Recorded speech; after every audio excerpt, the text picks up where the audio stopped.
Welcome to Tech Tuesday. My name is Abbie Richie. I'm the CEO and founder of Senior Savvy, and you can catch me right here every Tuesday talking with people who are engaged in the age tech space. I'm super excited to bring on my guests, but before I do that, I want to say that today's show is brought to us by Fynn. Master the art and science of successful senior living with Fynn's comprehensive senior living platform. You can learn more at fynn.io. That's Fynn.io. And let's go ahead and run our intro.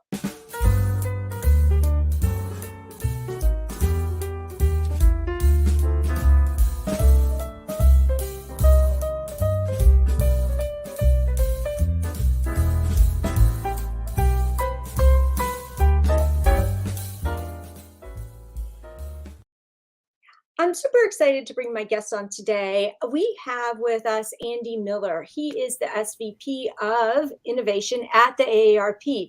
Welcome to Tech Tuesday, Andy. Hi, Abby. Thanks for having me. Yeah, you're welcome. You're welcome. I went to CES this year. It was my first time there, my first time at the rodeo. And I want to tell you, when I walked in to the floor and I saw up above the AARP Age Tech, I was like, oh, I have landed in the right place. So I was just thrilled out of my mind to see that. And like, even right now, I've got chills thinking about it. So tell me about how the Age Tech Innovation Collaborative started, please. Yeah, so I joined AARP almost 7 years ago. And at the time, we were focused on two things. Developing our own products. So think of it as we were building our own internal startups. At the same time, we started working with startups, right? So if you know venture math, 10 companies to get sort of one win, and we split that evenly. We did that for about 4 years, and what we realized is we were really, really good at the startup thing. And so we decided to go all in on startups. We stopped building our own products, our own startups, and started really embracing the ecosystem. We worked with Mass Challenge. We did some things with Techstars, Upward Labs, a couple other accelerator programs. And the idea was, how can we create an environment that helps startups validate their offering, refine their messaging, and grow? And we did this for 3 years or so, and we realized we needed something bigger. We needed an ecosystem that was all inclusive. So in November of 2021, we launched the Age Tech Collaborative. The intent was to bring together all of the parties that care about age tech, right? So everyone from the startups to investors to what we call test beds. So think of any organization that wants to give these startups a shot and test their data and test their solutions, to large enterprises and business services. So since November of 2021, we've grown to be the largest age tech ecosystem in the world. We have over 250 companies in the collaborative, and every single year we work with about 50 to 60 startups that, upon completion of our program, they graduate into the collaborative. So that's what we did, and we did it as a mechanism to really create the category. Age tech, as you know, is pretty broad, right? So prior to this, it was health tech, fintech, prop tech, and there was not a central location. So that's why we built it, and we're about 14 months in, 15 months in to the collaborative. Awesome. And it is a huge growing industry, right? And it really connects at the intersection of technology and innovation for this growing population. And so take us through, if you would, when someone reaches out, what the program is like in terms of their education and their training, and how you're able to support their efforts afterwards. Yeah, so I'll take this in sort of two different ways. So the startup lens, I'll start there. So when we work with startups, we call it an accelerator program. It's really not. At least not in terms of when you think of Mass Challenge or Techstars or Y Combinator. We are not those things. In fact, we have probably half of our companies have gone through one of those programs, right? We are sort of, think of it as bespoke programming. So we work with each individual company on a one-to-one basis to understand what exactly they need and how can we help them with and it could be anything from our deep domain expertise, where we can bring experts from AARP in. So think like caregiving, for example. We can get our caregiving team to come talk about what we're seeing, the trends and so forth, all the way to marketing, right? We can run marketing tests. Are you using the right words, right? Should I use senior, elder, what, like the common things you hear about? Yeah.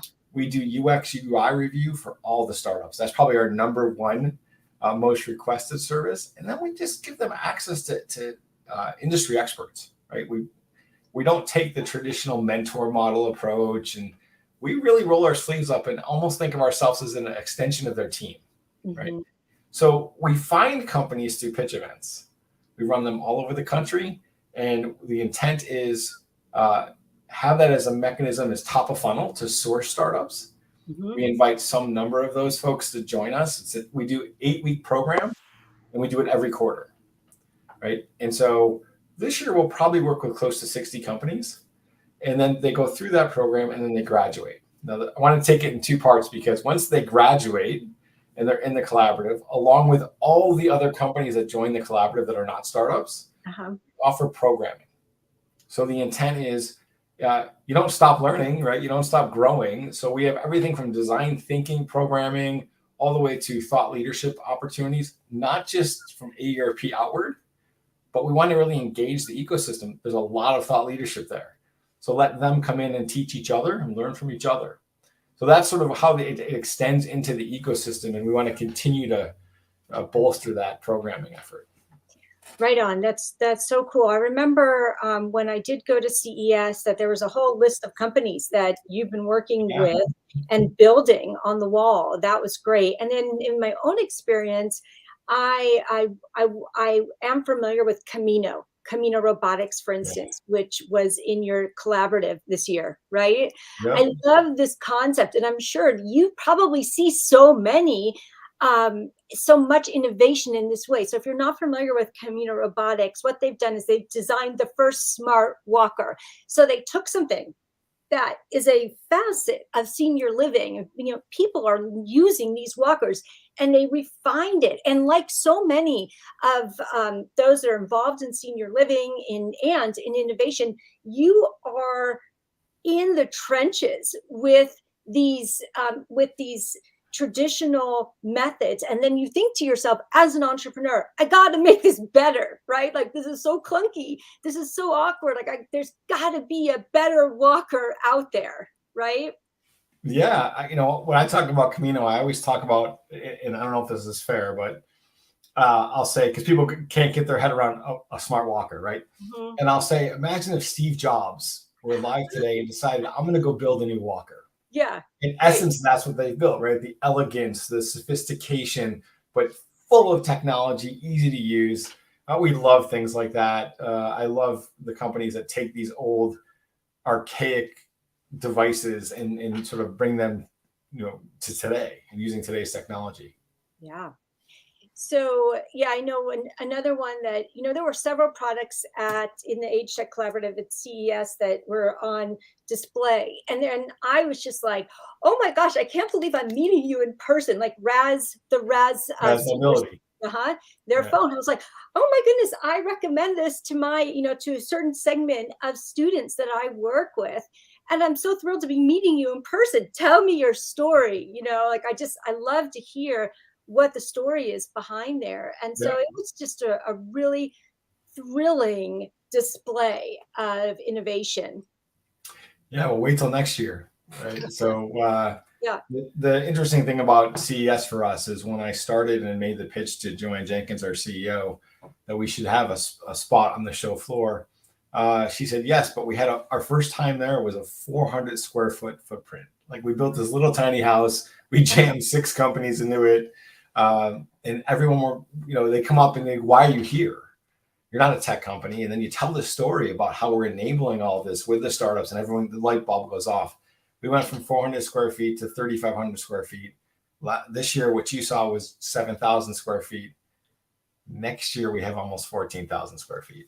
How exciting. And I can't wait. I really cannot wait. Again, it was just so thrilling. There was Labrador was there, and these are products that I've just been recommending to people, but then to see them in person and in action was just awesome. Loved every minute of it. Totally loved every minute of it. So, and so a lot has happened in this collaborative in the past year or so. Where do you see this going? Yes, we want to just continue to expand, right? How do we go from 250 members to 1,000, right?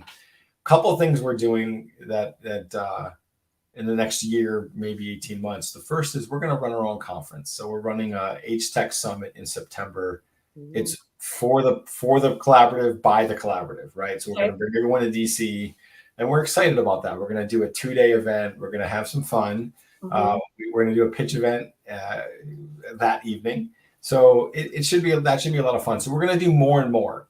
We're pretty engaged in the conference scene, right? We have a big presence at Vive, at Health, obviously at CES. We have a couple other conferences we go to. Those conferences have been historically about us showcasing our startups, right? Trying to get interest and show these great solutions to drum interest from the ecosystem to join us, right? To join in the collaborative. Now it's going to switch a little bit. It'll be really about everyone. If you noticed at CES this year, we had all the startups, but in the back we had one pod that had 3 organizations. We had NIH, we had Thrive Tech or Asbury Senior Living, and we had MITRE. Those are 3 bigger organizations that are part of the collaborative. And that was our way of testing, like, could we bring these big companies with us? We know the startups want to show up. So you're going to start to see more, or bringing some of the bigger companies with us in unique and unexpected ways. And so there'll be more of that. And we're also looking at the investment world a bit more. We have 40 plus VCs in the collaborative. We invest in about 67% of the companies we work with, but we're seeing a void. And so, there's so much money in venture right now that the Series A guys, they're writing big checks. They're writing $5, $7, $10 million checks. And we see a lot of companies that have raised, maybe $1 million, maybe $2 million in seed. That's a big jump to go from, $1 million or $2 to 10. Yeah. And so there's a void here. So we're looking at, is there ways we can start to help facilitate? And so you may see something over the next 12 months where we're introducing an interesting way for people to get involved and invest in some of these startups. I'm really intrigued. I can't wait to see how you're able to expand this out and help more companies get to go to market, right? Do you help companies go to market? Yeah. So as I mentioned, like every time we work with a company, it's unique to what their needs are. Some of the companies that we work with that are close to product market fit, or maybe already at product market fit, a lot of it is about the messaging and the go to market. They've maybe struggled, right? Yeah. They didn't position it right, or they need to get a bit more research from subject matter experts. And so we'll do that. We'll even test some marketing and that kind of thing with them. And to help, again, we talk about validation and refinement. Like, let's make sure we get it right, keep refining and test and learn our way there. And then the idea was, we want to graduate you into the collaborative because that's the way to really scale. Yeah. Right. We have some great examples of companies that have come through that have scaled. I mean, I don't know if you're familiar with Trust and Will, but Trust and Will is an online estate planning service. They're probably become the de facto standard right now. We met them. They were 12 people. They just closed their 3rd or 4th investment round. They've raised, $100 million or something. American Express just did their last round. They're clearly on their way to sort of unicorn status. So we've seen companies come through that we've been able to really have material impact on. And that's sort of an outlier, but an example of one that's come in that they've become a partner of AARP into our member benefits, and then now they're continuing to move on and do great things. Yeah, absolutely. I was just talking with a company that I met on the floor, I think in Eureka Park, Xander yeah. Glasses, right? Yeah. So, yeah, I mean, I picked through all of Eureka Park to find things that were going to impact the people I work with, which are older adults. And that was one of the companies. And he recently told me that he was just, he is now in the Age Tech Collaborative, right? Yeah. He's in our current spring cohort. Xander is in. We really like that solution, right? I Yeah. love companies that are creative in the way they think about tackling problems, right? So hearing is a huge problem. Well, the guys didn't go on and build another hearing aid. They built a different way for hearing impaired to, ingest content Hmm. and communicate. So we love Xander. We think it's a great, unique solution, and we will continue to look for companies like that. Yeah, and if you're not familiar with Xander, what they're doing is they're captioning conversations in a pair of eyeglasses. Is that right? That's correct. Yeah. Yeah. So lots of really cool things. So excited. And so tell us, please, when does someone graduate out of the program at that point? And do they start mentoring other companies? Yeah. So when they come into our program, it starts it's an 8-week window. Okay. Um, and you get we call it a portfolio manager on our side. And that portfolio manager is responsible for sort of shepherding you through the process, right? We begin with what do you need to accomplish, or what are you trying to accomplish? And then it's their job to make sure you get as close to that as you can in the 8 weeks. And then after the 8 weeks, the whole cohort sort of graduates, if you will, into the collaborative. Okay. And the idea there is, before we unleash you into the wild, per se, right, into this ecosystem and we have some huge companies, Fidelity, T. Rowe Price, Hyundai, Mitsubishi, Comcast, Verizon. I mean, these are really big companies. So if we're going to get you into this ecosystem, we better make sure you're ready, right? Yeah. We also have small guys, in Asbury Senior Living that wants to test, right? We love that. We love the test bed thing. So again, we better make sure you're ready to test. So that's really what the program's about, and getting you prepared. Again, validate, refine, and ready to scale your business. Yeah. And so that's how we look at it. And again, these 8-week windows. But when you finish your 8 weeks, it's not like you're always family at that point, right? You're in it. What's been interesting to see happen, we don't have a formal mentorship program. Like we're not saying like, hey, let's create an alumni where when you quote graduate, you come back and help. Okay. But I will tell you, every single one of our companies, every single one, will by default want to do that. And so we've seen this happening. In one example, I think it was Argentum, where there's one of our companies, Rendeavor, ER and assisted living, right?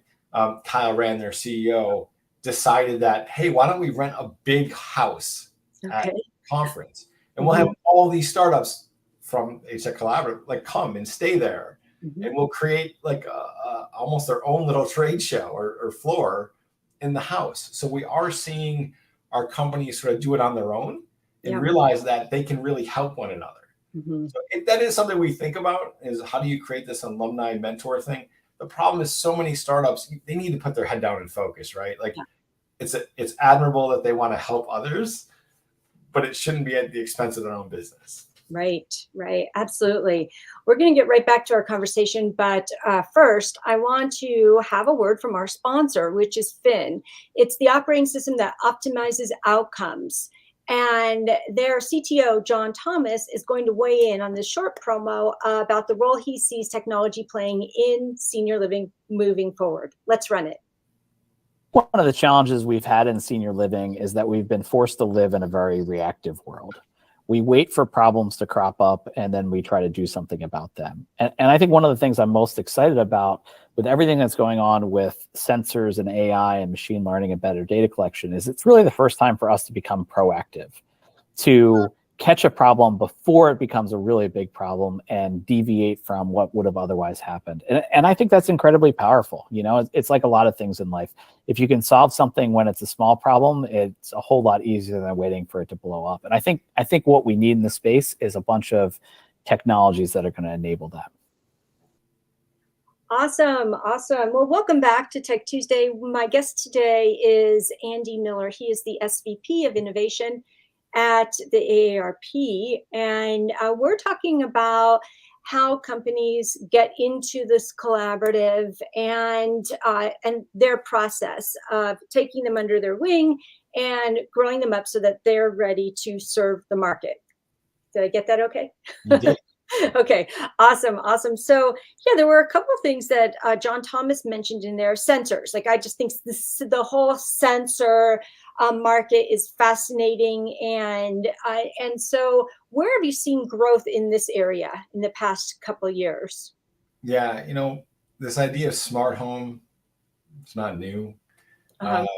I think there's a renewed focus on it post-COVID, right? We all got stuck in our homes. We all had loved ones that were in their homes, or even people that are living in assisted living, but maybe independent, like all different scenarios where we've seen the sensors really come. The technology's gotten better, smaller, not as obtrusive. Like, so we see it a lot. Where in the home, whether it's a device you mount on the wall, we work with a company called Tues. It looks like a little Apple TV. It creates a mesh network. It can see if you're standing, walking, sitting, if you've fallen, if you've eaten, all these different things, right? We're seeing a lot more of that. Wearables, obviously the same thing, right? Wearables at one point were either cost prohibitive or like it was the Fitbit problem, which is you put the Fitbit on, you wear it for 2 weeks, it ends up in the junk drawer because you kind of figured out what 10,000 steps is. Well, now you're seeing that technology blend into other types of technology. So that a ton of things in sensors. The challenge that comes with all the sensors is, from a startup perspective, is they tend to be all point solutions. And one of the issues is, are you going to want to have 10 different sensors in a home by 10 different companies that have 10 different mobile apps that may or may not be giving you insight that's valuable to you? So I think the opportunity is the sensors, yes, the technology is getting better and better, but the real opportunity is at platform level. It's how do you then take and aggregate all of this content from all these various sensors to create almost a connected life, right? Mm-hmm. How do you make sense of all of the data? And so I think that's where it's really going to head. And I know that your sponsor mentioned AI a little bit, right? AI is going to help in this tremendously. Mm-hmm. In machine learning, all these things are finally at a point where they're creating significant value. Mm-hmm. 100%. And, I want to ask you just on a personal level, what type of products are you really excited to see come to fruition? Yeah, I still love the intergenerational connectivity piece. Mm-hmm. Like we have a company right now that I love. It's called Zoog, Zoog. Okay. And so my mother lives in Florida. She's in her late 70s. A few years back, when my kids were much younger, I can remember my mother mailing us a book for Christmas. It was like a Frosty book. I don't know if you've seen these books, but there's like a little recorded, like a little speaker in the bottom where my mom could read the story. Mm-hmm. It would record her voice. Uh-huh. And my 4-year-old could open it up and it was like, wow, Nana's talking to me. She's reading me the book. And I remember thinking that was brilliant. And that was long before I was at AARP. And Zoog is really interesting in that they make that come to life. Mm-hmm. They partnered with Snap. They're the only one of the few companies that partnered with Snap. So imagine grandma is reading a story, but it's an app with like all kinds of fun filters that the kids are all used to. And the words are at the bottom. So it's helping the child learn to read, interact with grandma, like joy for all. Right? So I love things like that, where you're seeing an older person engage with a younger person, either in pure joy or even to impart wisdom, right? My older son and his grandfather invest together. Mm-hmm. So, he's 17. He's been investing for 5 or 6 years, and he's learning financial literacy. He's learning how to invest, and it's giving his grandfather like a sense of purpose. Like, I'm helping my son or my grandson. And I remember the day he came in, and he's like, Dad, I bought, $100 of NVIDIA. I was like, how do you know what NVIDIA is? Like, it's a chip that gaming computers use, right? Like, and, Papa told me about it. So I love things like that. And I'm looking for more and more things that are intergenerational and can connect and at the same time create purpose and joy for all. I love it. I absolutely love it. My heart is just full right now. I remember a couple of years ago, my mom recorded a book like that for my kids. That was like 10 years ago. And I can still remember my daughter just looking through it constantly. She was like so enthralled with hearing Grammy's voice and reading the book at the same time. So I love that. And then I'm also reminded of a game board, the game board. Yeah. Can you tell us a little bit about that too? Sure. So that was at CES. That was one of the big hits of CES. So the company, they've created, it's literally called Game Board. Think of maybe like a Monopoly board, and it's all digital. So think of a giant iPad, but that's not doing it justice, because the reason it works is you can have multiple people touching the screen at the same time, and each gesture is independent of every other gesture. So it's this really interesting board in and of itself. To make it more interesting, you can have multiple game boards in multiple locations all connected. So you can literally have family game nights. I'll go back to, I live in Boston. My mom's in Sarasota. I can decide we're going to have family game night next Friday. We fire up 2 game boards, one in Florida, one in Massachusetts, and we're going to play a game together. And so it's simultaneous. You're seeing the exact same thing. When my mom gestures on the table in Florida, we're seeing a gesture on the table in Massachusetts. So it's really fascinating. Their catalog of games is actually far greater than I thought it would be. And it seems to be growing every single day. So yeah, I love that. I love and when you play with it, if you have a chance to play with it, it has a different feel than an iPad. Like the way that it engages you. I don't know how to explain it, but I love that company. Neat. I'm definitely going to investigate more because I don't recall that additional form of engagement, but I do remember, during COVID, teaching a lot of classes on how you can connect with your grandchildren remotely, and so playing games in a multiplayer mode. But anytime you can make that easier for both people, your parents and your children, all the better, right? Absolutely. Yeah. Cool. So what else can we be looking for from the Age Tech Collaborative in this year to come? I think just getting, more of the same, getting as large as we can, continuing to have really interesting partners. We're signing up companies you wouldn't expect. We've got the Commonwealth of Massachusetts, the Department of Transportation.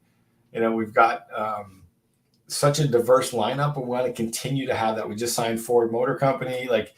So really, how do we get everyone to embrace age tech, right? And there's so many different, as you know, Abbie, there's so many different aspects to it, right? And so what we're really trying to do is also bring together unexpected partners, right? So, Ford, it makes sense because it's transportation. You're trying to solve for that. Well, that's interesting, but how can we take Ford and maybe marry them to a T. Rowe Price? What is there kind of these interesting overlap? And so a lot of this year's focus will be on our customer success team, getting to know all of our partners intimately and being able to go, oh, wait a minute. I joke around with the team. We want to create not so serendipitous serendipity, right? Everyone talks about, oh, you just magically bump into each other and it's a serendipitous meeting.